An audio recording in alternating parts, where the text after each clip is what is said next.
Okay. Who we got? We have Wendy Packer. Give it up for Wendy. Wendy, come on down. And Matt Weinglass. Matt. Yeah.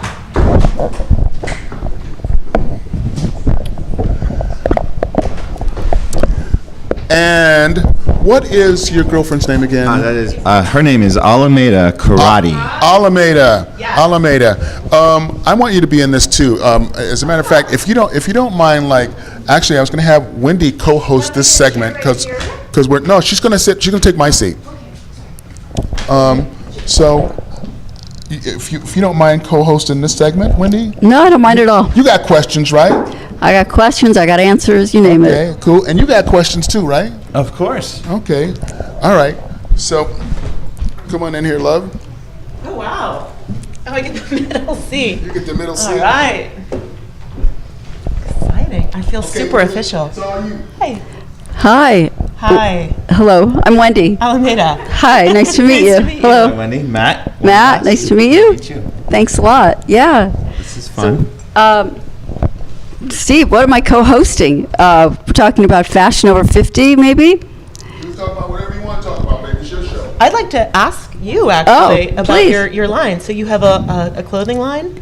I don't have a clothing line. I have everything social media-wise, and I'm also a fashion show producer for women over 50. So my whole gig started as a very grassroots Facebook page thing about connecting women over 50 who were feeling like I was, like the media is leaving us out, nobody cares, designers don't care about us, and there's really nothing out there for women over 50, and it's kind of a societal problem, really, that women, I was at a makeup store, and this girl said, "Oh, it's my birthday tomorrow." I said, "How old are you?" She goes, 35. I'm like, 35? That's so young. What are you worried about? And in this country, I think that women are really freaked out about turning 50. And it's really, for me, it was just the start of a lot of things. Your kids are grown and are growing, and, it's the time in your life where you get to do what you really think you want to be doing. Right. Yeah, thank you. Yeah. So I just started it as a little Facebook page with interacting with other women who were my age, and just I was looking for women who were motivational, who were starting new things after the age of 50. Mm-hmm. And then I met this modeling coach who I just adored. His name is Mark Carter. He's in Chicago. And I said, I'd like to take one of your modeling classes. And I did. And it was so empowering just to stand up straight and to have to be seen. As a woman over 50, mm-hmm. I think I was 58. And so I said, why don't we bring this to somewhere else, and so Bloomingdale's in Chicago offered to host the shows for us and to curate the clothing. And we had 15 women who were over 50. My aunt, actually, my cousin came in, and she's 90. She was in the show. That's amazing. And everyone afterwards was just on a high. These women had to learn how to walk down the runway and had to be seen and look at a camera. And for a lot of women over 50, that's really stereotype busting, Absolutely. So that's kind of how I evolved, and what my dream is to take it all over. That's amazing. So is it just you're utilizing all forms of social media to reach out to women over 50 and beauty, fashion? Yeah, I'm 64 now, so social media for me is not the easiest thing. It's very time consuming. I guess I should probably hire someone, but I try to manage it all myself. I have, on Facebook is really my love. I have over 200,000 followers. Yeah. And every night I really go through and I answer and I talk to, if there's 500 responses, I may not get to all 500 in one night. My blood pressure starts to go up after about 300. But yeah, I do. I try to respond to everybody, and there's some haters out there, and I ban them. But for the most part, you get women who are really genuinely inspired by other women doing things after the age of 50. And I make it very clear I'm 64. And, as Paul McCartney said, if you know the song, some kids I don't do. even know it. Yeah. Will you still yeah. love me when I'm yeah. 64? When I'm Something like that? 64. Yeah. And I'm just getting going. Will you still need So, me when I'm 64? Yeah. Yeah. That's amazing. Do you sell anything? Is it monetized in any way, or is it something where you're just holding events, or? Well, as a blogger, the way we monetize is we get affiliate links. And so, like, a designer will have me, will send me some clothing. I see. And so then when I wear it and I do a photo shoot around it, I'll have a link that's connected to it. And so if people go and buy it, I get a percentage of it. Interesting. What designers are you affiliated with? I'm waiting for Fendi and Gucci to contact me. So here I am. Well, they should. You look fabulous. Oh, thank you. Thanks. Yeah. Who are you wearing? This is a small, she used to work for DKNY. Oh, yeah. And she's in New York City. It's called Heike, Heike. She'll be really thrilled if she hears this. And she's got a small boutique line, and she sells at really high-end stores. But anyway, so yeah, part of what I do is I go out and I market myself to, so I cannot remember the name. It's a Japanese name. Yesterday I was at this great Japanese store in Beverly Hills. It's Matsuma. I'll tell you later. Sorry. Yeah. Is it like Matsuki or something like that? Yeah, that's right.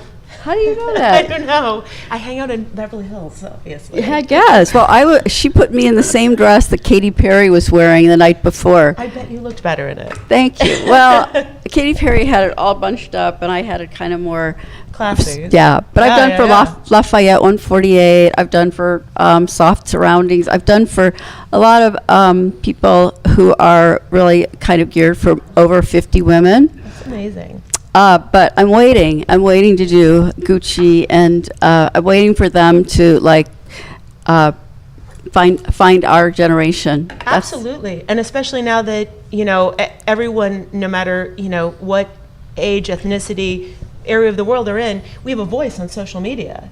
And obviously we don't, just as women want to be marketed to, 18-year-old clothes and 18-year-old hairstyles and makeup. It's like, we want to be, everyone wants to be spoken to, so there's this awesome opportunity for you to reach out to all these different women all over the world, I would imagine. Do you know where your 200,000 followers live? I do, actually. You can follow that. But I have a ton of, it's really weird. I have a ton of people in Russia. I was just featured in a Russian blog as one of the top 8 bloggers to follow. I'm really big in Russia, Brazil. I get a lot of stuff in Portuguese, and I read Spanish and French, so I can kind of make out Portuguese. But I get Australia, New Zealand, all over. It is all over the world, actually. Yes. That's amazing. And what is the name of it again? It's called Fashion Over 50, Fashion Over F-I-F, 50. but you spell it out, F-I-F-T-Y. I like that alliteration. Yeah. I'm going to turn my mom onto this. Oh, This is well, like thank amazing. you. I mean, think it's amazing. I hope it inspires women like you too that are younger, that it's like at 50 you're not going to fall off a cliff, It's like Absolutely. Yeah, that like you've got a lot more I wanna life. look forward to every year, and because when you're young, obviously, you have a lot going for you. But I feel like the older we get, the more empowered we are. Absolutely. In 30s, you're kind of worried about where you're headed, your career. 30s and 40s, you're having your children, and then just when your kids are growing up, it's like, hey, what happened to me? Now it's my turn, and then there's nothing out there. So Right. I hope it's really empowering for Super all empowering. women in society. Really, it's a whole societal change I'm really working on. It's kind of a vision I have. I love this. Thank you. Yeah, thank you. Thank you. Cool. Woohoo! Yes. Thank you. Matt, I'm going to turn it over to you. Well, why don't I you? guess. No, you're doing great. I love you in this middle seat. I just Actually, ended up in the middle seat. no, this is great. I can we can continue the conversation. I mean, I can't talk about women's fashion, but the parallels I can draw is it's interesting because we were talking about age, different ages of people that are trying to find themselves, and you have a worldwide following.